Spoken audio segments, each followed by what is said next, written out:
de Reyes. Capítulo número 21.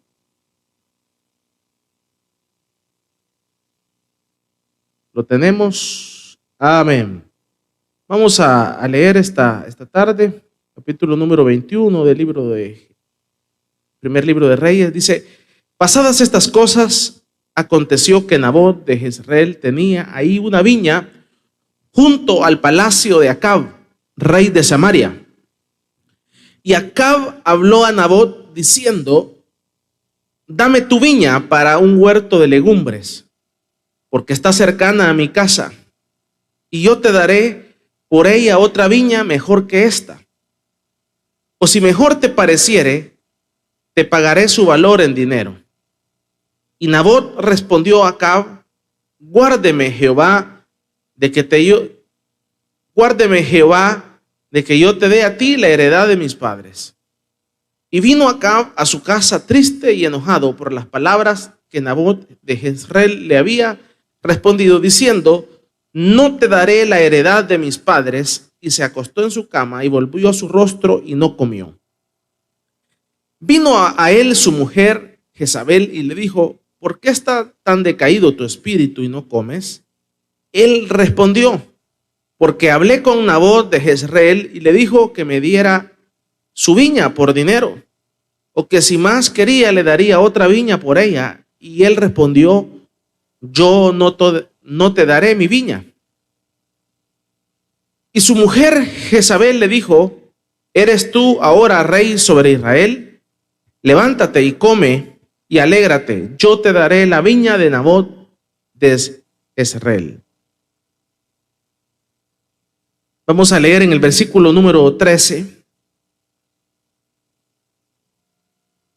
Y promulgaron ayuno y pusieron a Nabot delante del pueblo. Vinieron entonces dos hombres perversos y se sentaron delante de él. Y aquellos hombres perversos atestiguaron contra Nabot delante del pueblo, diciendo: Nabot ha blasfemado a Dios y al rey. Y lo llevaron fuera de la ciudad y lo apedrearon y murió. Después enviaron a decir a Jezabel: Nabot ha sido apedreado y ha muerto. Cuando Jezabel oyó que Nabot había sido apedreado y muerto, dijo a Acab: levántate y toma la viña de Nabot de Jezreel, que no te la quiso dar por dinero, porque Nabot no vive, sino que ha muerto. Y oyendo Acab que Nabot era muerto, se levantó para descender a la viña de Nabot de Jezreel para tomar posesión de ella. Entonces vino palabra de Jehová a Elías Tisbita diciendo: amén. Vamos a orar. Cierre sus ojos, buen Dios y Padre que estás en los cielos. Y vemos acá, hermanos, en esta narración, en el desarrollo de esta narración, vemos cómo esta narración nos describe la situación de Acab.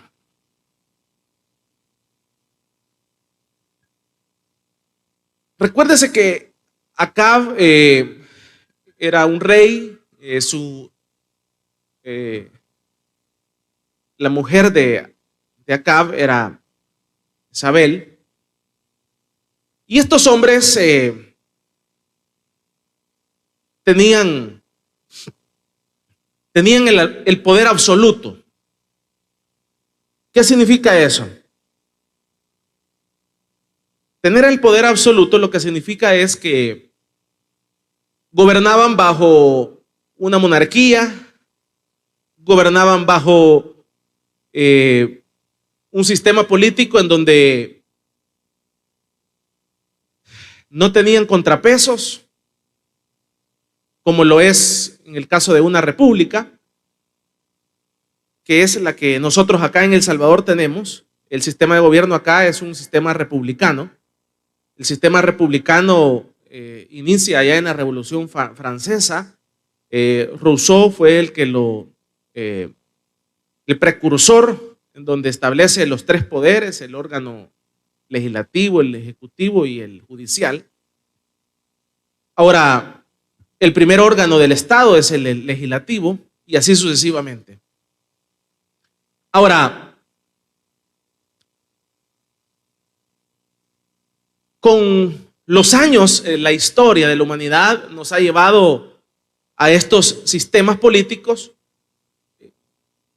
debido a este tipo de acontecimientos que acá en el capítulo número 21 nos narra y nos describe la Biblia, que este tipo de, que los poderes absolutos, siempre el ser humano tiende a corromperse cuando se tiene todo el poder. O como lo decimos en buen salvadoreño, nos tendemos a loquearnos. Siempre son buenos las oposiciones, los contrapesos, porque eso nos delimita nuestro actuar. Hay límites, hay fronteras. ¿Por qué digo todo esto? Porque en este capítulo número 21 vemos cómo el poder absoluto corrompe. Y al rey Acab le gustaba un inmueble, una propiedad que estaba, era vecindario, colindante al palacio del rey. Le gustaba porque Nabot era dueño de un inmueble, que este inmueble era generacional. O sea que sus padres habían muerto, y como habían muerto, él como hijo había tomado posesión a través de una herencia, había tomado posesión de este inmueble y de esta propiedad. Ahora, esta propiedad que era de Nabot, acá no nos narra las dimensiones, sería otro tema, pero esta propiedad, sin duda, usted sabe que siempre cerca de los palacios, en los lugares en donde está el palacio presidencial o el palacio político, siempre esos lugares toman una gran plusvalía. Porque el hecho que esté ahí el gobernante, quiera sí o no, hay una plusvalía. Usted recordará, por ejemplo, acá en San Salvador, cuando la casa presidencial estaba en San Jacinto. Todas las propiedades a los alrededores tenían muy buena plusvalía.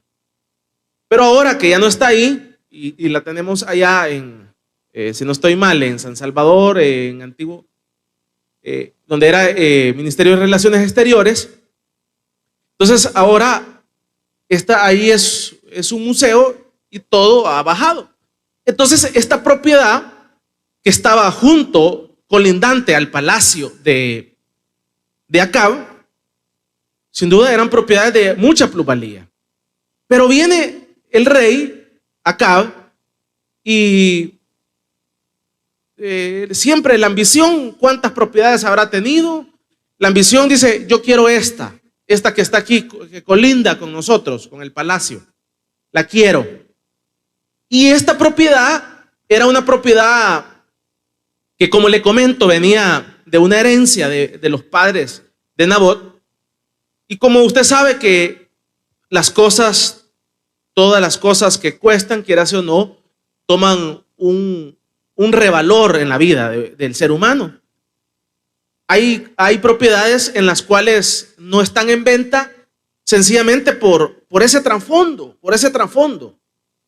todo ese trasfondo generacional. ¿Verdad? Entonces, esta propiedad había tomado una plusvalía por la cercanía, por las colindancias, pero no solamente esto, sino que en la vida de Nabot, esta propiedad no estaba en venta porque sus padres le habían dado esta propiedad. No la había comprado, sino que había quedado como herencia del patrimonio de sus padres. Ahora, esta propiedad la había adecuado, la había puesto bonita, como decimos acá en San Salvador, ¿verdad? Y en esa propiedad no era un desierto, no era una propiedad, una pelona, una propiedad descuidada, sino que esta propiedad, él lo que había hecho es que le había sembrado un viñedo. O sea, la había hecho productiva la propiedad. Entonces, la propiedad le había sembrado un viñedo. Viñedos es de donde se produce la uva, los árboles de uvas, y por ende la uva lo que produce, si usted la machaca, lo que produce es vino. Y así sucesivamente. Entonces, él le había sembrado un viñedo. El viñedo sin duda le producía una alta rentabilidad económica. Él vendía la uva o vendía el vino, no sé. Juguemos con esas ideas, pero acá dice que era un viñedo, una viña. Entonces, por lo menos acá en El Salvador no podemos apreciar lo que es un viñedo, pero recuerdo de un hermano que fue a España y a Estados Unidos, a Estados Unidos, y me comentó él que sus familiares lo habían llevado a un viñedo. Y como nosotros siempre lo leemos acá en la Biblia, habla mucho de viñedos, pero venía fascinado y me decía, mira, Luisito, es fascinante. Me entré a donde hacen el vino, unos hombres machacándolo, el molino y todo. Venía fascinado en Estados Unidos. Ahora, acá nosotros solo ahora con la tecnología podríamos tener una apreciación de algunos videos, algunas fotos, pero ha de ser muy bonito ver ese desarrollo de eso. Entonces vemos que esto había tomado un valor patrimonial para Nabot, a tal grado de que esta propiedad no estaba en venta por todos estos elementos que le estoy mencionando, familiares, que Nabot había establecido que no estaba en venta. Pero el rey dice, yo quiero esa propiedad, la quiero.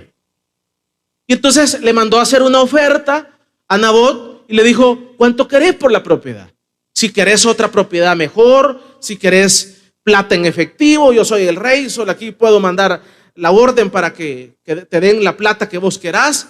Pero el problema fue que Nabot le dice, mire, señor rey, le agradezco porque me va a dar el doble, me va a dar el triple, le agradezco porque me da una propiedad más grande, le agradezco porque me da otra propiedad en otra zona de mejor plusvalía, pero fíjese que esta propiedad no está en venta, señor rey. Le dijo Nabot acá, no está en venta. Entonces esto lleva a Acab a molestarse, y usted ve que esta molestia se la comenta a su mujer, a Jezabel. Y entonces, como le menciono, ellos tenían un poder absoluto, no tenían contrapesos, no tenían límites. Entonces, acá en El Salvador se ocupa una frase, le hacen el tamal. Así se le dice aquí para que lo entendamos. Le hacen el tamal. Los dignatarios, los presidentes, el rey, Acab, Jezabel, le hace el tamal al ciudadano Nabot. Entonces le dicen, vaya, este hombre no nos quiere vender. ¿Y qué piensa? ¿Que está hablando con don fulano? No, le dijo no al mero rey. No te preocupes, le dijo la mujer, ya le vamos a hacer el tamal a este y le vamos a quitar la propiedad. Y dicho y hecho, le hacen, como decimos acá en buen salvadoreño, ustedes que están por allá no entenderán esto, pero tamal es es algo que comemos, pero acá en los salvadoreñísimos le decimos así a algo que lo arman. Entonces le arman todo el escenario jurídico, porque aquí estamos hablando de un juicio jurídico. Entonces, como no podían así simplemente matarlo, porque querían matarlo, entonces usted ve acá que consiguen testigos, buscan los testigos, le hacen el juicio. Y como en todo juicio siempre hay una conciliación como una primera etapa. Entonces sin duda en esa primera etapa le dicen, mire, señor Nabot está peleando con el rey, hombre, no sea tonto. Los abogados les deben haber dicho, no sea tonto, Nabot está peleando con el poder político, no sea tonto, venda la propiedad, le están dando otra mejor. O sea, no sé por qué usted se enfrasca. Sí, es que esta es de mi papá. No, olvídese de que es de su papá, que no sé qué, olvídese de eso. El hombre lo va a matar si usted no se la vende. Ya ve que están los testigos aquí, el juez está de parte de él, esto y lo otro. Si usted de aquí va a salir muerto, señor Nabot, no sea tonto, sea inteligente. Eso haber sido todo el asesoramiento, porque Nabot tampoco habrá llegado a ese juicio así con las manos cruzadas, habrá llevado su defensor. Y entonces eso han de haber sido los consejos. Mire, los consejos han de haber sido, mire, no peleemos con el poder político, no pelee. nos va a ir mal. Y tienen razón, pues, si usted ve, a Nabot le fue mal, le fue muy mal, políticamente hablando. Estos tipos lo mataron, lo condenan y lo apedrean. Lo mataron, literalmente lo mataron. Y después que lo matan y lo quitan del camino, entonces van y le dice a la mujer: ya te lo quité del camino, ya lo condenamos, ya te lo quité, ya te lo matamos, entonces ahora anda, metete a la propiedad y es tuya. Entonces aquí usted analiza varios factores. Este es el problema de tener los poderes absolutos, de que no hayan contrapesos, que no haya nadie que se oponga. Siempre, nunca podemos ver en las oposiciones, siempre nosotros somos muy diestros para ver en las oposiciones, vemos al diablo, vemos al enemigo. En las oposiciones nosotros vemos a Satanás, vemos que el otro la tiene contra uno. Y hablábamos el domingo pasado que a veces uno en las enfermedades ve al diablo. Como hoy últimamente en el coronavirus todo el mundo le achaca al diablo. El diablo, el coronavirus. Pero veíamos allá el domingo pasado que muchos pensaban que estaba en el terremoto, pero no estaba en el terremoto. Muchos pensaban que estaba en el viento, pero no estaba en el viento. Hablamos el domingo pasado. Muchos piensan que es Satanás el que está en el coronavirus, pero a veces no. A veces ahí, en esas circunstancias está Dios. Porque en esas circunstancias es que nos acercamos a Dios. En esas circunstancias es que el orgullo se nos quiebra. En esas circunstancias es que botamos la soberbia.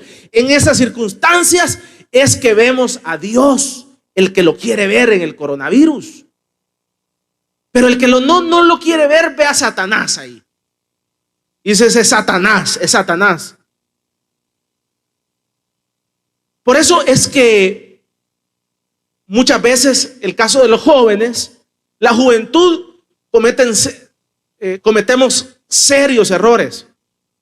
Cuando los padres se oponen al joven. El joven lo que ve es al diablo. El joven lo que ve es un...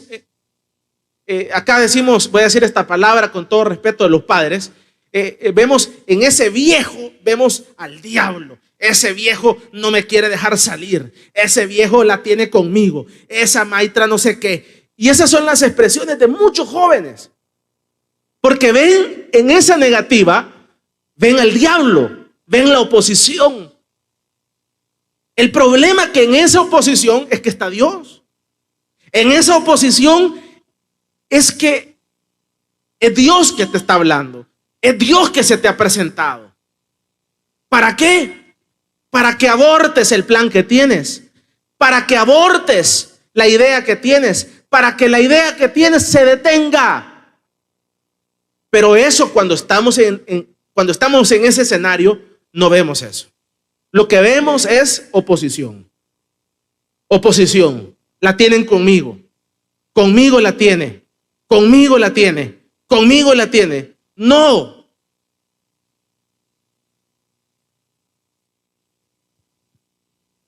Dios no la tenía con Acab y con Jezabel. Pero ellos no entendieron estas circunstancias. Y esto los lleva a cometer un homicidio agravado y un montón de delitos a estos reyes. Imagínense cómo ponen testigos falsos, un delito. No solamente eso, le arman toda la conspiración, otro delito. Tercero, matan a alguien inocente. Cuarto, como autoridad, actos arbitrarios, abusando de su poder. Sí, ellos pueden ser muy reyes, pero usted puede ser muy rey, muy presidente, muy papá, mucha autoridad, muy alcalde, muy lo que sea, pero usted tiene que respetar a toda persona. No se puede saltar la ley, las autoridades. ¿Por qué? Porque todas esas instancias son puestas por Dios para ponernos fronteras, para ponernos límites, para que no nos salgamos del camino. Si Acab y Jezabel, primero Acab hace una, le menciona a Jezabel el problema que tenía. Y sin duda, Acab no tenía valor. Quizás Acab era de un temperamento, un temperamento bajo, no era un temperamento corto. Entonces le dice, estoy triste, le dice la mujer. Estoy triste, le dice, porque Nabot no me quiere vender la propiedad. Pero la otra no era tranquila, la otra era víbora. Y entonces, como era víbora, entonces le dice, si nosotros somos los reyes y este que se ha creído, y Dios llamó a los jueces y armen el tamal y métanlo preso, y si no entienden, mátenlo. Pero yo quiero esa propiedad porque se la quiero dar a mi marido, le dijo, de regalo de cumpleaños. O sea, vea todo lo que lo lleva a cometer homicidio. El no entender. Y así pasa el joven. El joven no entiende. Y entonces eso ve en esa actitud del padre, que tu padre se opone a que vengas tarde, se opone a esto, se opone a esto otro. Entonces viene el joven y dice, no, este señor la tiene conmigo, yo me voy, dice. Y se van. Y cuando te vas, te enfrentas a otra realidad, te enfrentas a golpes. Muchos no regresan por orgullo, muchos no regresan por soberbia, muchos no regresan porque creen que no han entendido la lección, pero la lección había que entenderla, no había que oponerse. Nadie puede progresar enemistado con los padres. Nadie puede prosperar enemistado con los padres. Nadie puede prosperar. Porque es una promesa. Honrar a tus padres y a tu madre para que te vaya bien. Y lo contrario es que te va a ir mal. Y por eso es que a muchos les está yendo mal. Porque no entienden y no han entendido con esto. Porque en esa oposición lo que ven es al diablo, representado en el padre, en el jefe, en esa persona que se opone, en esa esposa, en ese esposo, en esos hijos. Cuando alguien se opone, uno tiene que escuchar. Uno tiene que escuchar. Jamás si a alguien le dicen una verdad, usted no se puede enojar por la verdad. Y si el otro no tuviera razón, hay que seguirlo escuchando. Porque probablemente uno esté equivocado. Pero a veces somos mecha corta. A veces nos enojamos y entonces, como le menciono, se la atribuimos a Satanás. El diablo, este hermano está endiablado. Este hermano está endemoniado. No, a veces no es que esté endemoniado. Es Dios que nos está hablando. Mira, no lo hagas. No lo hagas. No te vayas de la casa. No lo hagas, te va a ir mal. No te vayas para Estados Unidos. En Estados Unidos no hay nada que ir a hacer. El Dios de Estados Unidos es el mismo Dios de El Salvador, es el mismo Dios de Guatemala, es el mismo Dios de Centroamérica. Y cuando Dios quiera bendecirte, te va a bendecir en el cantón donde estés. Pero vemos la oposición. Ahora, estos señores gobernantes, Acab y Jezabel, están pagando carísimo el ver derramado sangre inocente.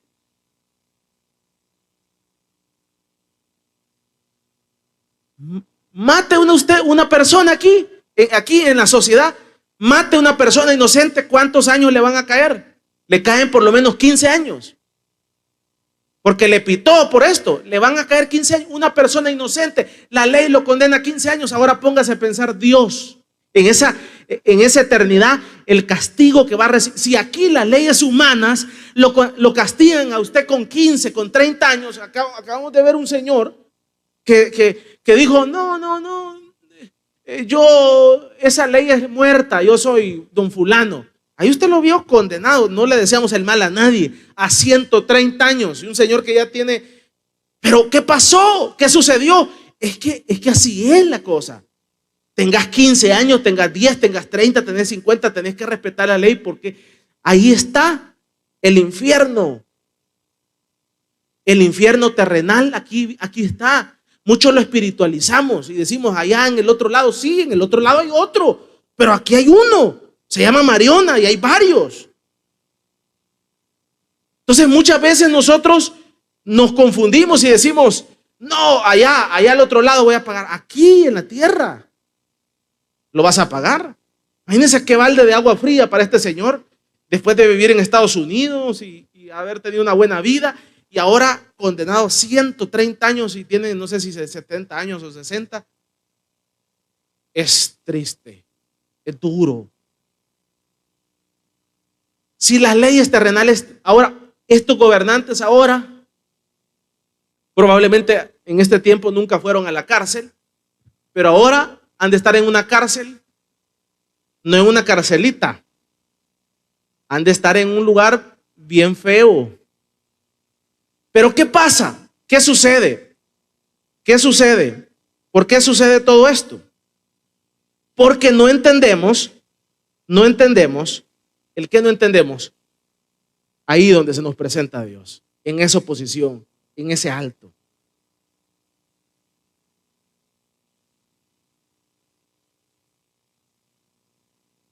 A veces Dios nos habla a través de un sueño, a veces Dios nos habla a través de alguna actitud de alguien. Por eso es que uno tiene que andar muy receptivo. A veces alguien una palabra le dijo y esa palabra le envió Dios. Y esa palabra es la que uno necesitaba para hacer aquello o no hacerlo. Y vemos acá que Acab comete homicidio, matan a este inocente. Pero lo importante de esta tarde es que este hombre, Nabot, del que estamos hablando, Nabot nos da cátedra, nos da la lección más importante de nuestra vida. ¿Y cuál es la lección más importante de nuestra vida? La lección más importante en nuestra vida debe ser que nuestra viña no debe de estar en venta por nada.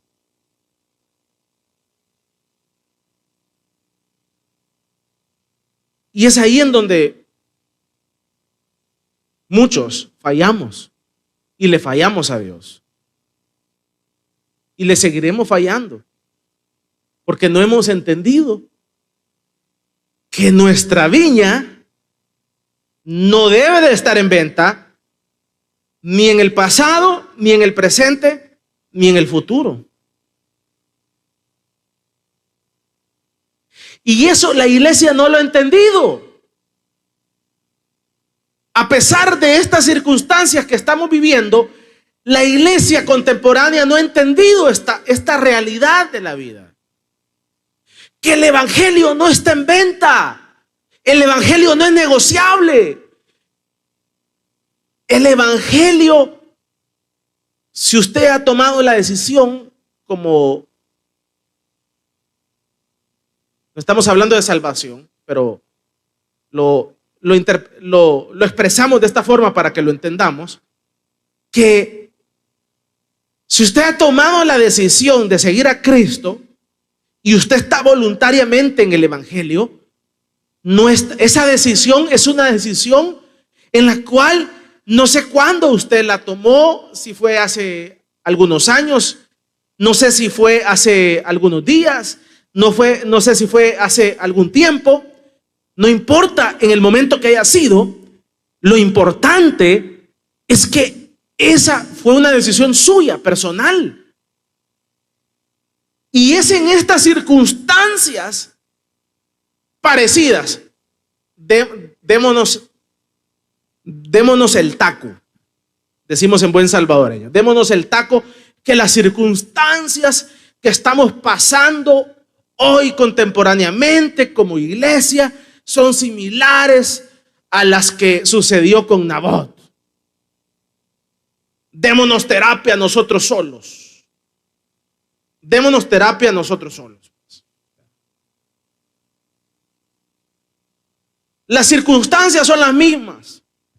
Nos han amenazado que si nos seguimos congregando, nos van a meter a Mariona. Nos han amenazado que si nos seguimos congregando, vamos a perder la casa. Nos han amenazado de que si seguimos predicando, nos van a colgar como chanchitos. No, no. Todos los decretos, todos desde el primero, todos fueron declarados inconstitucionales. Todos. Ninguno, todos fueron ilegales, pues, para que lo entienda. ¿Qué significa eso? Que Dios nos dio como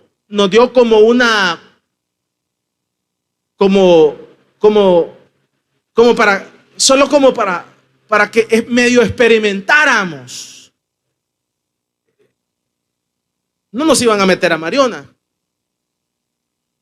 Nos dijeron que si salíamos nos iban a meter en un centro de contención. Nos iban a dar comida. Pero usted ve la reacción de la iglesia. La reacción de la iglesia fue una reacción igual a la de Pedro. No, Señor, yo muero por vos y aquí estamos y aquí, el otro y acá y allá. Pero tristemente nos tocó negar al Señor una y otra y otra. Y ya nos preguntaron, ¿y ustedes evangélicos? No. ¿Y usted va a ir a la iglesia ahora que han dicho que se lo van a llevar? No. 2 negadas. ¿Y usted se congregaba en el remanente? No. ¿Y usted no era hermano? No. Pero lo más serio es que ahora ya no hay nada y todavía no hemos entendido el error, el fracaso. Por lo menos Pedro dijo a llorar: ay, Señor, te negué una vez, te negué 2 veces, te negué 3 veces y te sigo negando. Pero nosotros no reaccionamos a estas alturas de la vida. No reaccionamos y no reacciona la iglesia del Señor. ¿Pero por qué? Todo esto porque nuestro evangelio es un evangelio superficial. Es un evangelio.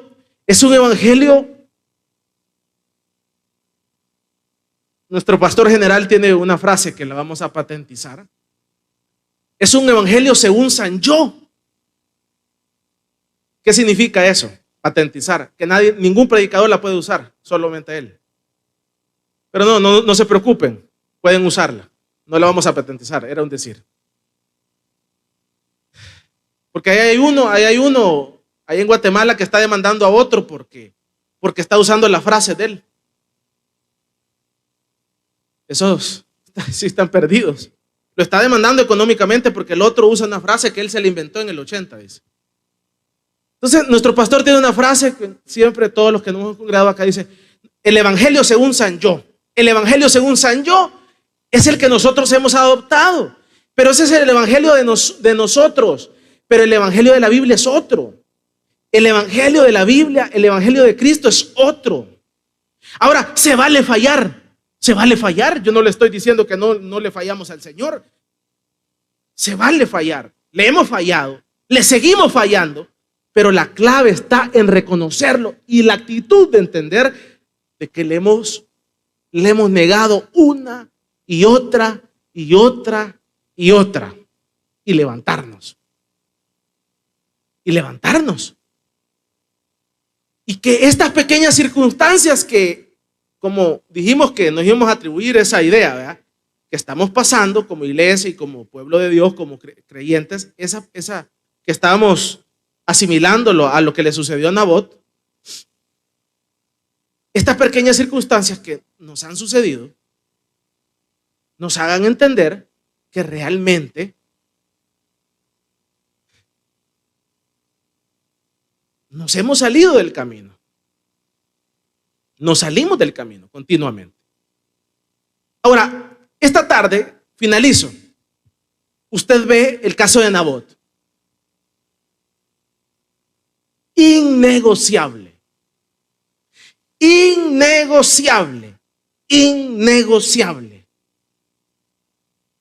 Su viña.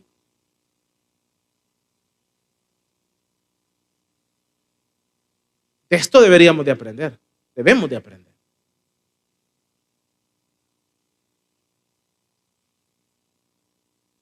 Nuestro evangelio debe ser innegociable.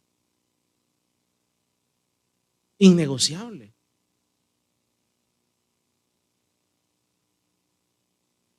Por lo menos en Estados Unidos, hay un pastor muy conocido que creo que tiene una versión de una Biblia. Tiene una versión de una Biblia. Y este siervo de Dios no cerró su iglesia en Estados Unidos. En ningún momento la cerró.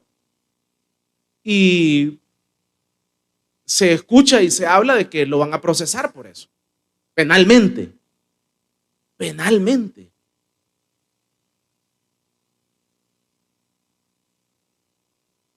Usted sabe que en Estados Unidos no se juega con las leyes.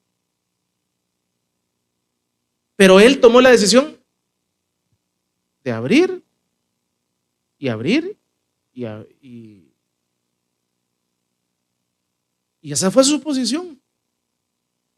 Innegociable el evangelio. Innegociable. Eso es lo que tenemos que aprender acá. Que Nabot, terco, necio, innegociable. Esa es la lección que nos da Nabot. Y la lección no la da de boca. No la da de diente al labio. La da con su sangre. Murió Nabot. Se lo vuelvo a repetir. Lo mataron. No es que murió, lo mataron. Lo apedrearon a Nabot. Y le dijeron, véndala, señor, hombre, no sea tonto. Véndala. Solo va a poner la firma ahí y el rey le va a dar. El rey le va a dar la otra. Mire la otra que le va a dar. Si este su viñedo tiene una manzana, el rey le va a dar una de dos. No sea tonto. No, señor rey. No, señor rey, yo le agradezco porque me va a dar el vuelto, porque me va a dar más, porque me la va a dar aquí, que allá. Yo le agradezco, pero esta viña es innegociable porque mi papá me la dio. Es que te vamos a matar, Nabot, te vamos a matar. Hay un reportaje, ahí usted puede buscarlo en un periódico de mayor circulación,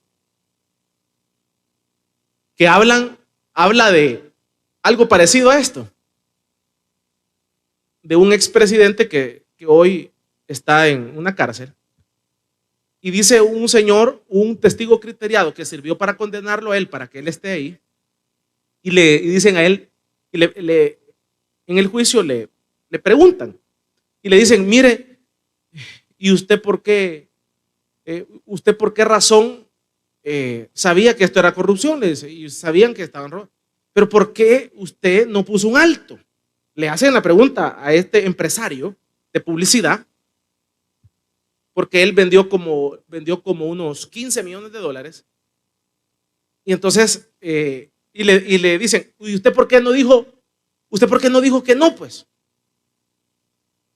Si usted sabía. Entonces viene y él da esta anécdota. Y dice, es que el problema es que una vez, dice, en casa presidencial, me sentó el expresidente de turno, dice, me sentó ahí en la sala de juntas y me dice, mira, digámosle, Monchito le dijo, dicen que vos no querés facturar los 15 millones. Y sabés vos lo que significa, dice él, que le dijo el expresidente, sabés vos lo que significa decirle no, le dijo, a tu majestad.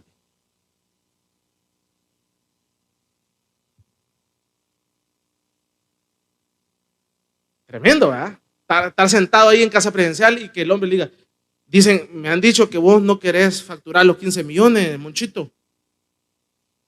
Y sabés vos lo que significa oponerte al señor presidente de la República. Entonces dice que cuando él le dijo eso, entonces dice que dio la orden al asistente que facturara los 15 millones. Porque sabía que lo iban a meter preso, que iba a perder sus propiedades, esto y esto y esto. No es fácil. No es fácil. Es que el evangelio no es fácil. O sea, por eso es que acá, por eso es que hay que, mire, uno siempre debe ser sincero en el evangelio. Por eso es que este ministerio nosotros no lo hemos mercadeado. ¿Qué significa eso? Hacerle una burbuja a la gente, unas burbujas mercadológicas. ¿Verdad?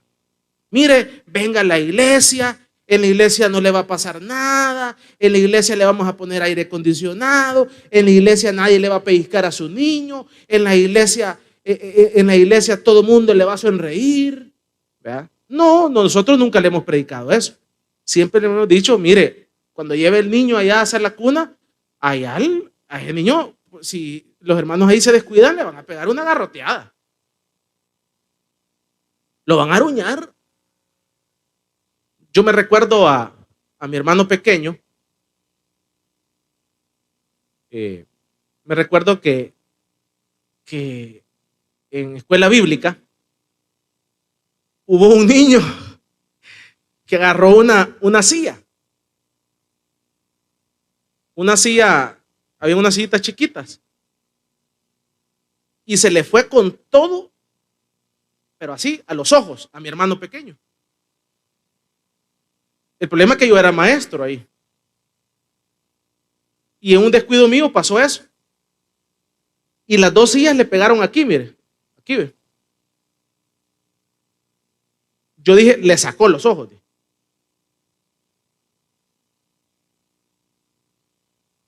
O sea, así es esto. O sea, aquí no te hemos puesto en una vitrina, no. El evangelio que aquí se ha predicado es un evangelio de compromiso. Es un evangelio que tenés que dejar de ir a la playa por hacer la reunión. Es un evangelio que tenés que dejar de visitar tu familia por estar en el culto. Es un evangelio de compromiso, que hay que bolsearnos, que hay que dar nuestras ofrendas. Es un evangelio, no te hemos predicado un evangelio. No se preocupe. Mire, aquí solo ángeles sabemos. No, le hemos predicado un evangelio que los mismos hermanos pueden servir de piedra de tropiezo para que el diablo lo bote. El mismo hermano le va a buscar prestado y no le va a pagar. Allá usted sí anda de banco. O sea, aquí se le ha sido sincero. Pero es por eso es que mucha gente queda como, entre comillas, defraudada del evangelio porque les pintan un evangelio sin cruz. No, el evangelio es de cruz. Hay momentos en donde, como le sucedió a Nabot, en donde tienes que decir no, Señor. Y me va a matar, no, yo no me quiero morir, pero ahí es donde uno, Señor, ayúdanos, Señor. Ayúdanos, Señor. Entonces ahí es donde uno dice, Señor, tené misericordia, Señor. Que no nos vayan a encuarentenar, Señor, cuando vayamos para la iglesia. Ay, Señor, que no vayamos a dejar de hacer. Señor, tené misericordia, que no nos vayamos a enfermar, Señor, esto otro. Y es ahí en donde viene no codependencia, la dependencia total del Señor.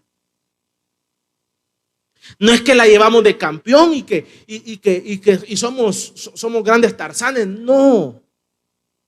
No se trata de que somos grandes fuertes, sino no me estoy refiriendo a ese evangelio. El problema es que hay circunstancias en donde o somos o no somos, porque si no, entonces, ¿qué hubiera pasado? ¿Qué hubiera pasado si Abraham no dice a matar al hijo? No fuera el padre de la fe. ¿Qué hubiera pasado si Moisés no deja la gloria de Egipto? Moisés era el faraón, el futuro faraón. Sabía muchos idiomas, lenguajes. ¿Qué hubiera pasado? No estuviera acá. Y si estuviera como un hombre fracasado. Pero Moisés está como un siervo de Dios.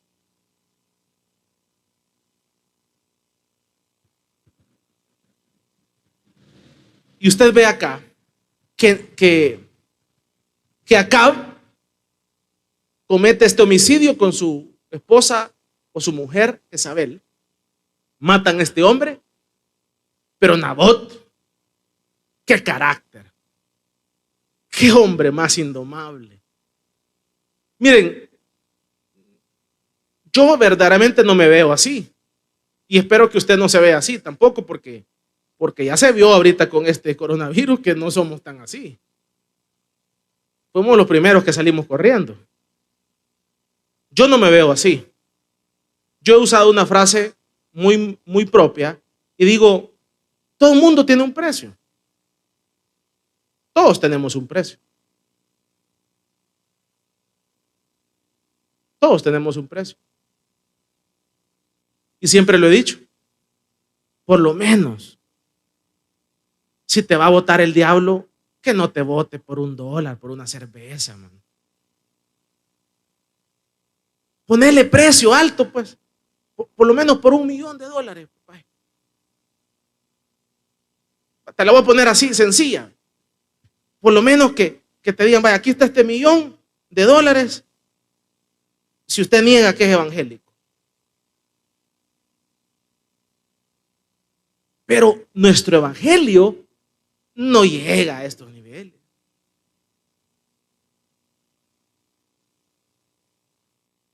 Hay evangélicos hoy, evangélicos modernos, que los ha votado una falda. Hay evangélicos modernos que los ha votado una cerveza. Hay evangélicos modernos hoy que los ha votado, que dicen y que dicen.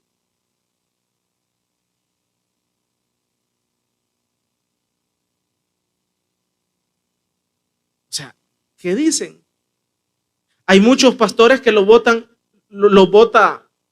que dicen, mire, todos los pastores son ladrones. Ah, bueno, dale, hermano, dale. Todos son ladrones, incluíme a todos somos ladrones. Me entra aquí, me sale aquí, o sea, no me interesa lo que opines. No nos interesa. Y muchos pastores dicen, no, yo no pido ofrenda porque van a decir que no. Nunca se te ha pedido para nosotros. Te hemos pedido para el evangelio. Sencillo. Si lo querés entender bien y si no, y si querés hablar y difamar, hablar y difamar. Todo modo dijo, hay un respaldo en la palabra que cuando ahí no estás hablando de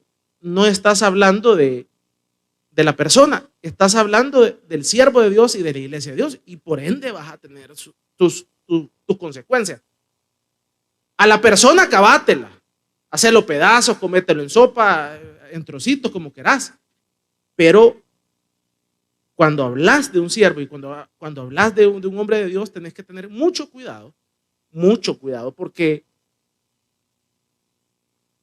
Dios pelea las batallas de sus siervos.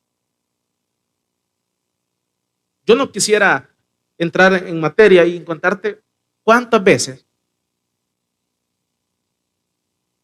yo he tenido la experiencia de personas que en alguna ocasión hablaron del pastor general. Y ha sido duro. Entonces, ¿Qué debemos hacer? Mantenernos ahí, como Nabot, en ese carácter, en esa fortaleza. Porque si tú no te mantienes ahí, van a ser carcajadas que se va a pegar el diablo de nosotros. Carcajadas que se va a pegar. Y va a mandar a llamar a todos los demonios. Mira, ríganse conmigo, miren decir que es cristiano y miren lo que lo votó. Se va a matar de la risa de nosotros.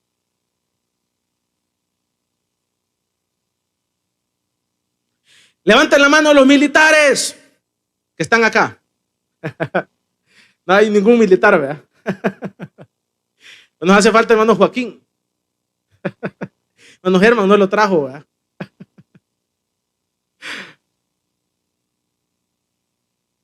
Los militares entienden esto. Hay un militar famoso y dice esto. Dice, yo era una mamadita, dice él, en un libro. Yo era una mamadita, dice, yo era una florcita, dice. Pero el problema, dice, es que tenía el mejor entrenamiento militar en Estados Unidos. Era un Navy SEAL, le llaman. Este señor es uno de los más millonarios hoy en Estados Unidos, junto con Donald Trump. Este que le estoy hablando, que es militar. Y dice él, en uno de sus libros, dice, yo era mamadita, como decimos aquí en El Salvador. Pero como en Estados Unidos, aquí también el servicio militar es obligatorio, entonces a él lo mandaron a Vietnam a pelear y todo eso, ¿verdad? Entonces yo iba en el helicóptero, iba con el fusil, dice, y nunca había matado a nadie, dice, jamás. Pero dice que los vietnamitas, usted sabe que en Vietnam, Estados Unidos la perdió porque los vietnamitas eran tremendos y agresivos. Estados Unidos perdió esa guerra por el ímpetu de los vietnamitas. Entonces dice él, y yo estaba arriba en el helicóptero y me temblaba el fusil, dice. Me temblaba el fusil, porque nunca había matado a nadie, dice él. Pero el problema, dice, que los vietnamitas, cuando vieron el helicóptero, ¡fua! Bombas, ¡bum! Cohetes low, ¡bum! Y dice que cuando empezó la hélice que se iba a caer, entonces dijo él que le gritaban todos, ¡tirá! ¡Nos matan! ¡Nos matan! ¡Tirá! Le gritaban los compañeros adentro del helicóptero. Entonces él se dio cuenta, dijo, que era él o eran los vietnamitas. Y entonces dice, empieza a ir para abajo, dice. Hizo una matazón, dice, de gente. Pero está vivo, dice. Y por eso lo puede contar hoy. Así es esto del evangelio. Si vos no disparás, el diablo te hace pedazos. Así de sencillo. Si vos no te cubrís con la sangre de Cristo, si no te cuidás, si no te proteges, si no aventas balas, el diablo no te va a tener misericordia. Y eso hay que entenderlo. El diablo no solo te va a matar, después que te mate, te va a sacar los ojos y te va a volar la cabeza. Porque el diablo no tiene misericordia de nadie. Y ahí puedes ver lo que le pasó a Sansón. Le sacaron los ojos. Se mataban de la risa de él. Si esta circunstancia te bota del evangelio, dalo por hecho. Dalo por hecho que Satanás no va a tener misericordia de ti. Porque con el diablo no puedes hacer pactos. Nadie puede hacer pactos con el diablo porque él no respeta. Él no es amigo de nadie. El único amigo del hombre es Dios. Dios es un Dios de pactos. Dios es un Dios de promesas. Pero con el diablo no puedes hacer trato. Y si no, pregúntale a un brujo. Le da poder y allá en el Seol los tiene. Son los que peores tiene en el Seol. Con el diablo no puedes hacer trato. Y dice este señor, ahí dice, yo entendí. O era yo o eran ellos. Y dice que empieza la ráfaga. Pum, pam, pam, pam, pam, pam, pam, pam, pam, pam, pam. Así es esto del evangelio. Y esto lo entendió Nabot. O era Acab o era él. Y esto implicaba una circunstancia, morir. Y murió apedreado. Y murió en manos de criminales, pero murió. Pero ahora Nabot, ¿dónde estará? Ahora Nabot, ese ímpetu, ese carácter, es el que ahora necesitamos para levantarnos. Cierra tus ojos y oramos al Señor. Con Dios y Padre que estás en los cielos. Gracias, Señor. Gracias por estas bellas historias, narraciones, Señor, que tu palabra nos las deja sin duda con un propósito para que podamos tomar de ellas y levantarnos en los momentos en donde